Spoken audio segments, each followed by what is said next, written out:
Okay, we'll continue our class. So, our today's topic is very important to understand uh, the international security, and then we'll also learn about nuclear proliferation, clear, and the challenges associated with this, and what are the global responses, are the way forward, the solutions for this very security issue, right?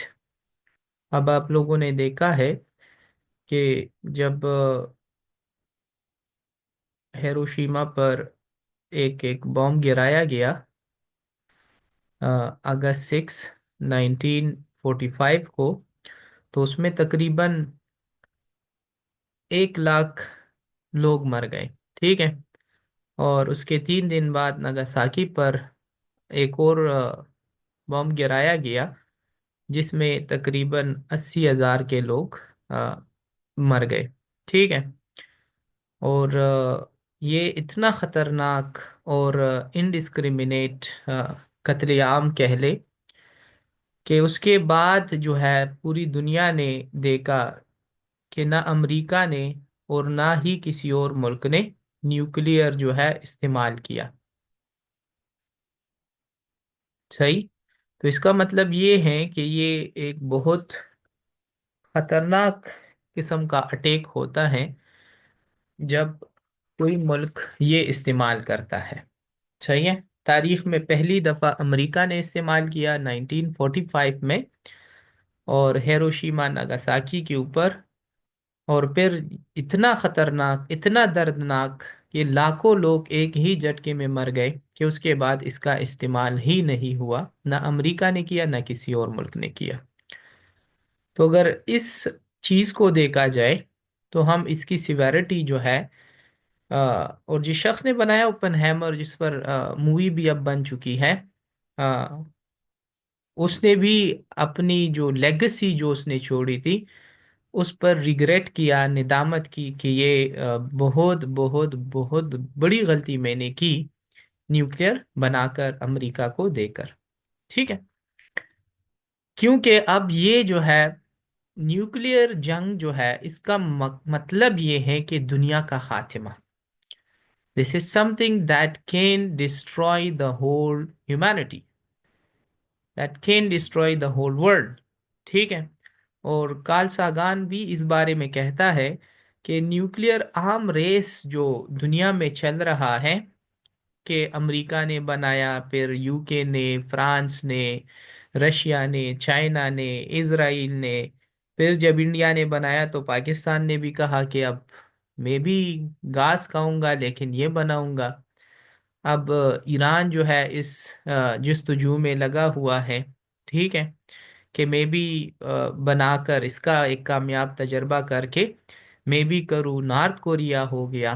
ठीक है। तो अब सारे के सारे ममालिक जो है अ, अपने आप को सिक्योर करने के लिए इस तगोदों में है कि मैं किसी तरह न्यूक्लियर वेपन या न्यूक्लियर आर्म्स प्रोड्यूस करूँ, हासिल करूँ, और इसको जो है अपने पास रख लूँ। अब इससे क्या होगा?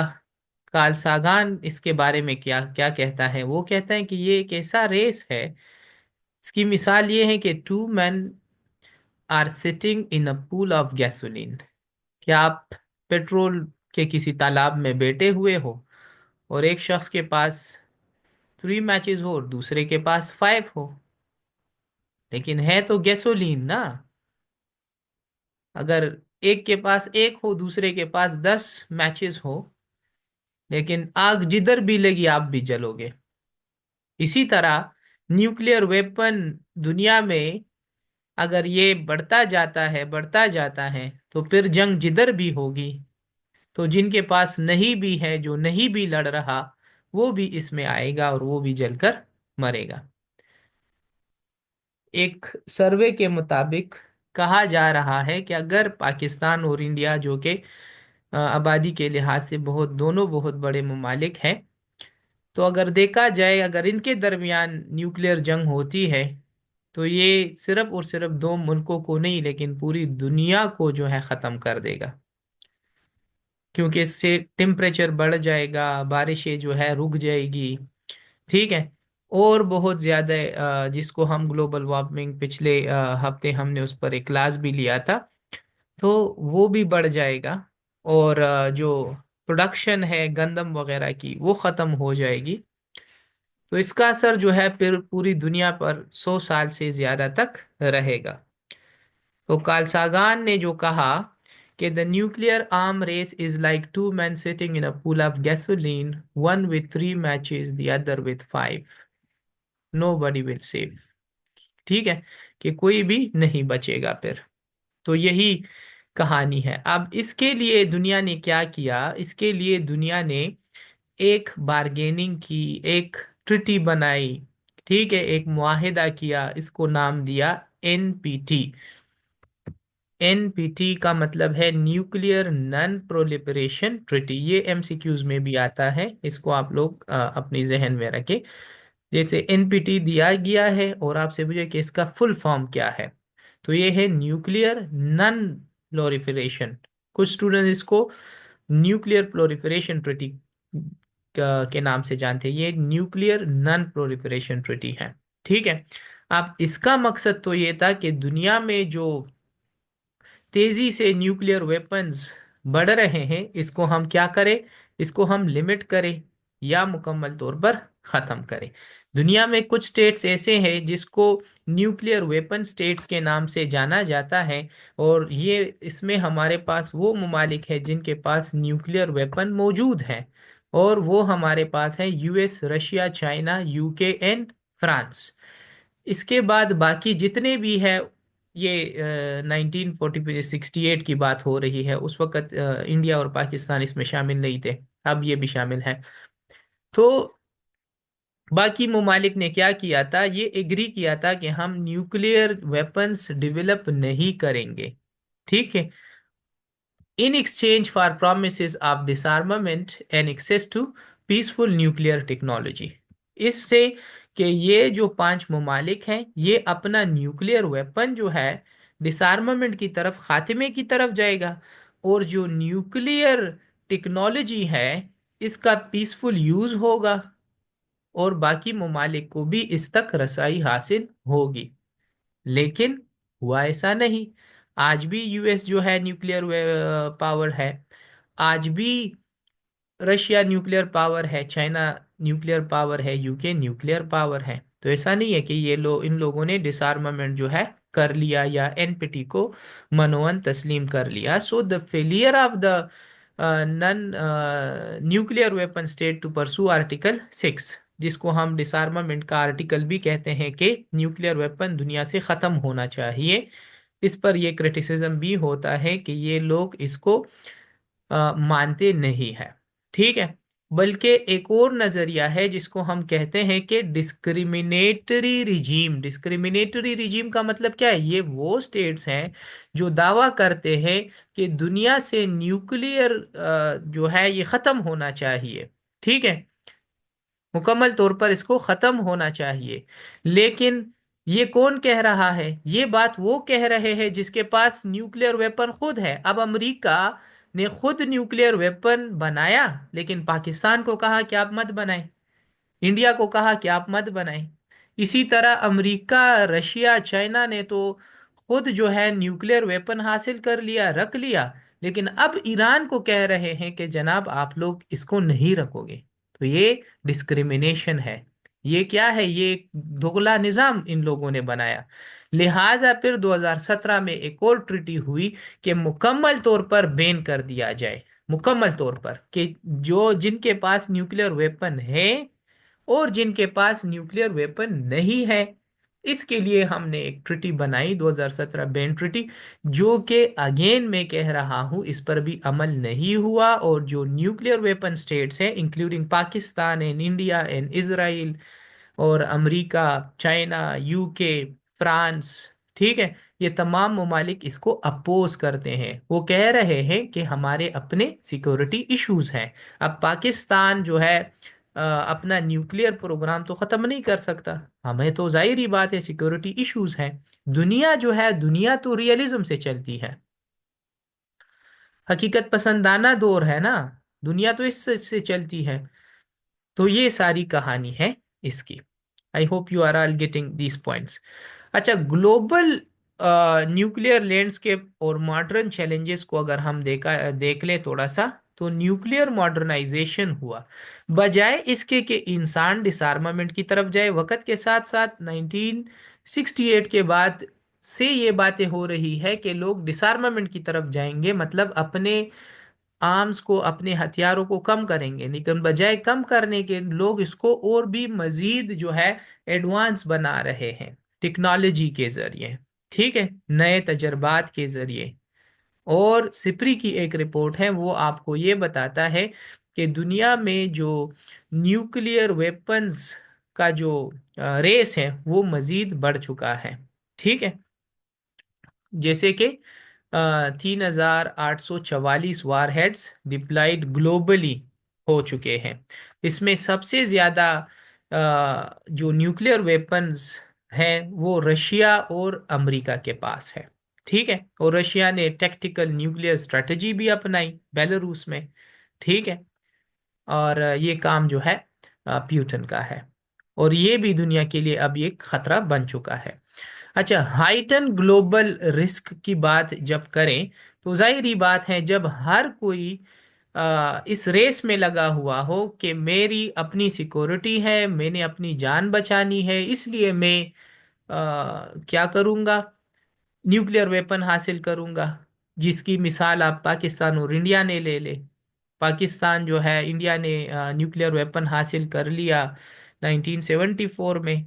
फिर उसके बाद जो है पाकिस्तान को खतरा लाहक हुआ। फिर उसने भी भट्टो साहब ने भी कहा था कि अब मैं घास खाऊंगा लेकिन ये बनाऊंगा। ठीक है, फिर 1998 में जो है 11 मई को अगेन इंडिया ने जो है एक कामयाब तजर्बा किया, और 28 मई को पाकिस्तान ने जो है उसका जवाब दिया। ठीक है, और पाकिस्तान भी न्यूक्लियर वेपन हासिल करने वाला दुनिया का एक मुल्क बन गया। ठीक है, लेकिन पाकिस्तान ने जो बनाया उसका मकसद क्या था कि इंडिया के साथ जो मेरी राइवलरी है, ये उसका सिर्फ डिटरेंस है। डिटरेंस लफ्ज जो है ये आप लोग पेपर में भी यूज करोगे, इंटरव्यूज में भी यूज करोगे, और ये लफ्ज आप लोग जो है यूज करोगे कि हमारा जो मकसद है न्यूक्लियर वेपन बनाने का, वो अटैक करना नहीं है बल्कि डिटरेंस है। डिटरेंस ये है कि बस हमने बनाया ताकि कोई और मुल्क हम पर हमला ना कर सके। ठीक है, कुछ लोग हंसते भी हैं कि पाकिस्तान ने न्यूक्लियर वेपन हासिल कर लिया तो क्या हो गया, अब ये बेचारे अपने ही बॉम्ब की हिफाजत में लगे हुए हैं। तो न्यूक्लियर बॉम्ब बनाने का मकसद ये नहीं है कि आप किसी और मुल्क पर अटैक करें या न्यूक्लियर वेपन यूज करें, बल्कि इसका मकसद ये है कि कोई और मुल्क मुझ पर ये इसका इस्तेमाल ना करे। ठीक है, और ये तब नहीं करेगा जब आपके पास भी न्यूक्लियर वेपन हो। इंडिया हमारे ऊपर न्यूक्लियर वेपन कब का इस्तेमाल कर चुका होता अगर पाकिस्तान के पास न्यूक्लियर वेपन ना होता। तो अब इंडिया हमसे डरता भी इसलिए है कि हमारे पास भी न्यूक्लियर वेपन है। अगर वो पाकिस्तान पर अटैक कर सकता है तो पाकिस्तान भी उसको खत्म कर सकता है न्यूक्लियर वेपन के जरिए। अगरचे इकोनॉमी के लिहाज से या फौज के लिहाज से हम उसकी बराबरी नहीं कर सकते, लेकिन बैलेंस ऑफ पावर जो है वो इस रीजन में कायम है। इंडिया के पास भी न्यूक्लियर वेपन है, हमारे पास भी न्यूक्लियर वेपन है। तो इसको अगर देखा जाए तो फिर इसको हमने बैलेंस के लिए बनाया, इसको हमने इंडिया को डिटर करने के लिए बनाया ताकि हम उसको थोड़ा सा अपने हद में रखें। ठीक है, तो पाकिस्तान का मकसद ये है। लेकिन अगेन वही बात आ गई, अगर हर मुल्क जो है एक दूसरे की डर की वजह से, सिक्योरिटी इश्यूज की वजह से ये काम करना शुरू कर दे, तो फिर अगेन वही बात होगी कि दुनिया में जैसे कार्ल सागान ने कहा कि दुनिया गैसोलीन के पूल में बैठकर बैठी होगी, और हर एक के पास, किसी के पास एक मैच होगा, किसी के पास दो दो मैचेस होंगे, किसी के पास 3 मैचेस होंगे। ठीक है, लेकिन एक भी पटेगा तो पूरे तालाब को, जो कि पेट्रोल का तालाब होगा, पूरे तालाब को तो इसी तरह पूरी दुनिया को फिर ये आग जो है अपने लपेटे में लेगा और एक भी नहीं बचेगा। अच्छा, तो nuclear risk in south Asia को देखा जाए तो साउथ एशिया में न्यूक्लियर दो पावर आपको नजर आते हैं, एक है इंडिया और एक है पाकिस्तान। ठीक है, इंडिया थोड़ा ज्यादा एग्रेसिव है पाकिस्तान के मुकाबले में, और इन लोगों ने कोल्ड स्टार्ट डॉक्ट्रिन अपनाया। ये इनका मिलिट्री डॉक्ट्रिन है कि पाकिस्तान को थोड़ा सा धमकाया जाए, डराया जाए, और अपनी जो पावर है वो इस रीजन में कायम कर दी जाए। आप लोगों ने 2019 में इंडिया का सर्जिकल स्ट्राइक देखा, ठीक है, बालाकोट के मकाम पर। फिर गलती से इन लोगों ने कहा कि ब्राह्मोस क्रूज मिसाइल जो है, जो इनका एक फॉल्ट आया था टेक्नोलॉजी में, इंडिया से फायर किया गया, जो पाकिस्तान में गिरा था। ठीक है, और फिर इंडिया ने इस ये गलती तस्लीम भी की थी, पाकिस्तान ने प्रोटेस्ट भी किया था, लेकिन ये इस बात को हाईलाइट करता है कि अगर गलती भी हो जाए जैसे ब्राह्मोस क्रूज मिसाइल में हुआ था, तो इससे भी जो है एक न्यूक्लियर जंग दो मुल्कों में छिड़ सकती है। फिर आप बाद में कहते रहना कि गलती हुई, ये टेक्निकल फॉल्ट था, ये था वो था, लेकिन खतरा मौजूद है। पाकिस्तान रिस्पांस जो है इंडिया को कैसे करता है, फुल स्पेक्ट्रम डिटरेंस है हमारा। ये डिटरेंस वर्ड जैसे मैंने कहा करंट अफेयर्स के सब्जेक्ट के लिए बड़ा अहम है, खासतौर पर ऐसे टॉपिक के लिए। ठीक है, जब सिक्योरिटी इश्यूज के लिए हो।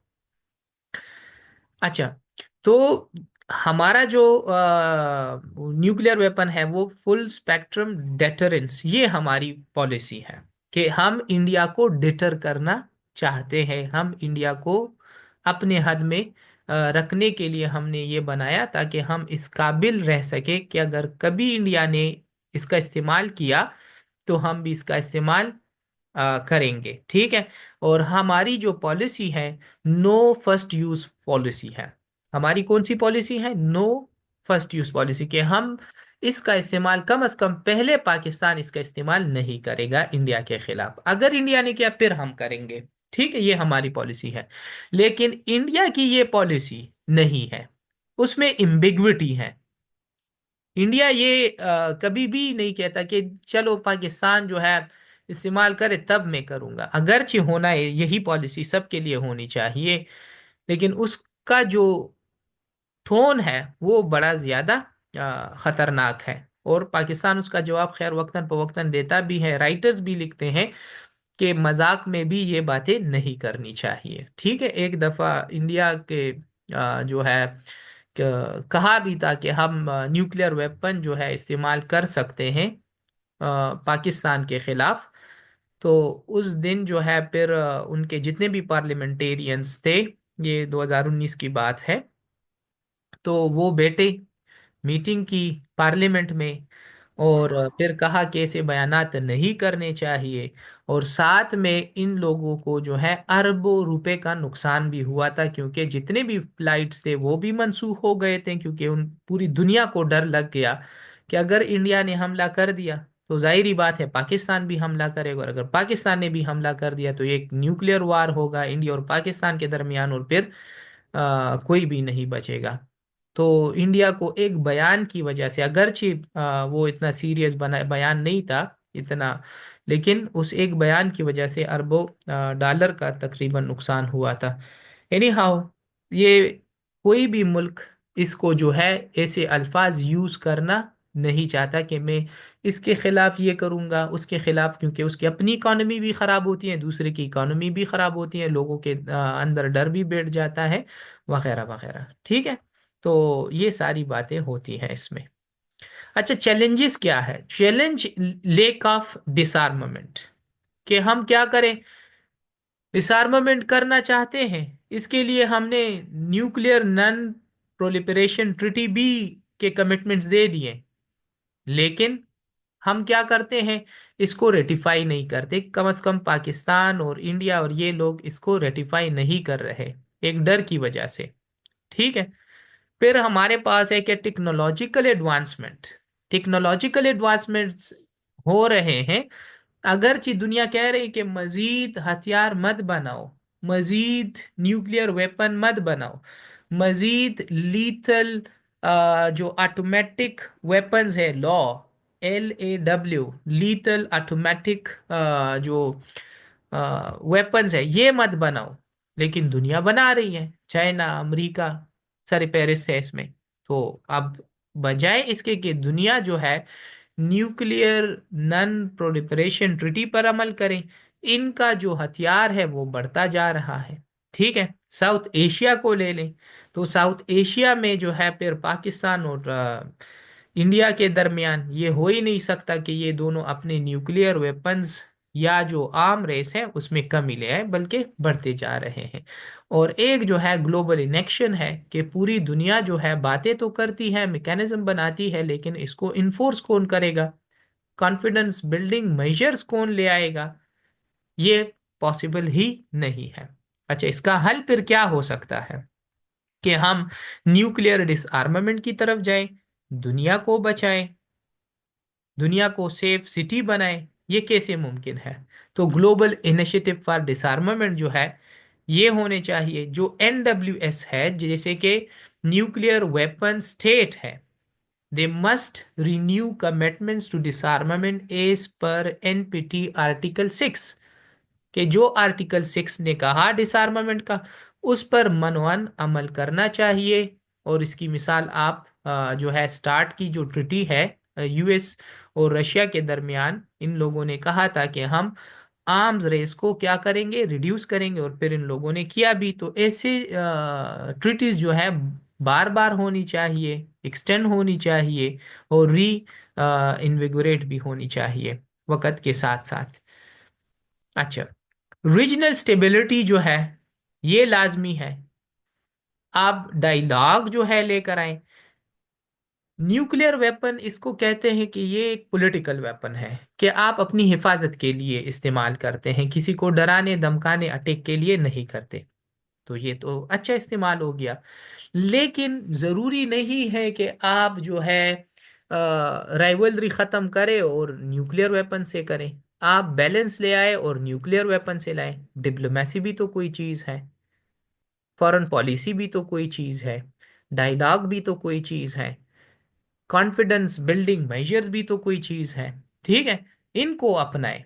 तो पाकिस्तान और इंडिया को अगर इस खित्ते में कुछ करना है तो CBM अपनाए, कॉन्फिडेंस बिल्डिंग मेजर अपनाए, एक दूसरे के मुल्क में जो है टूरिज्म प्रमोट करे, आना जाना प्रमोट करे। ठीक है, साथ में क्रिकेट खेले, खेल कूद करे। इसी तरह ये आर्टिस्ट वगैरह एक मुल्क से दूसरे मुल्क में जाए, इनको अलाउ करे। ठीक, ट्रेनें चलाए एक दूसरे के लिए, जैसे वाजपेयी और मुशर्रफ साहब ने किया था, कॉन्फिडेंस बिल्डिंग मेजर्स अपनाए थे। तो इन सारी चीज़ों से जो है मसाइल हल होते हैं, ना कि लड़ने से। हाँ, बिजनेस भी करें, जैसे कि इंडिया और चाइना के साथ के दरमियान बिजनेस है, अगरचे उनकी लड़ाई भी चल रही है, उनके दरमियान भी डिस्प्यूट्स हैं, लेकिन बिजनेस, ये लोग कह रहे हैं कि बिजनेस इज बिजनेस, बिजनेस हम करेंगे, पैसे कमाएंगे। तो इंडिया और पाकिस्तान जो है बजाय इसके कि एक रेस में लगे हुए हैं, एक दूसरे के साथ डायलॉग में आए, न्यूक्लियर CBMs अपनाए। ठीक है, और इसी के साथ जो है रिस्ट्रेंट एंड ट्रांसपेरेंसी ले आए। ठीक है, कि अपने न्यूक्लियर वेपन्स को एक तो हद में रखें, दूसरा ये है कि उसको उसमें ट्रांसपेरेंसी ले आए, ताकि दुनिया से छुपाई ना जाए। इसी तरह स्ट्रेंथनिंग ग्लोबल नॉर्म्स, जैसे कि एक एक ट्रिटी अब NPT के बाद भी है, इसको हम कहते हैं comprehensive nuclear test ban treaty, कि आप न्यूक्लियर वेपन्स को मुकम्मल तौर पर ख़त्म करें, ताकि ये दुनिया से ये मसला हमेशा के लिए ख़त्म हो जाए। लेकिन अगेन वही बात बता रहा हूँ कि जो न्यूक्लियर वेपन स्टेट्स हैं, ये ऐसे स्टेट्स हैं कि ये लोग जो है खुद नहीं चाहते कि हम इसको अब ख़त्म करें।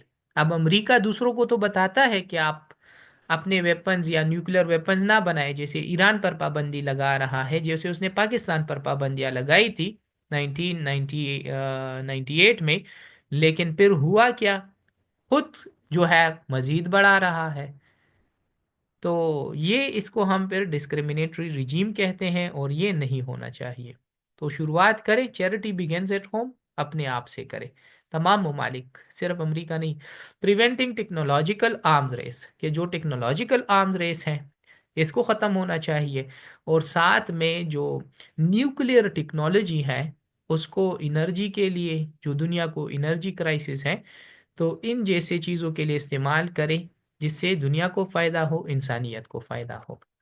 ठीक है, तो आज का एक सिंपल आसान टॉपिक है, आसान अल्फाज में बता भी दिया, और साथ में लिंक्स दिए हैं। ये डिसआर्मामेंट के लिए, सीटी बीटी के लिए, और ये एनपीटी के लिए है। कुछ डांस से आर्टिकल लिए गए हैं, तो आप लोग जो है इसको रीड दे रहे, तो मज़ीद जो है इस टॉपिक की समझ भी आएगी। और फिर अगर कोई क्वेश्चन है तो अभी आप लोग क्वेश्चन भी कर सकते हैं।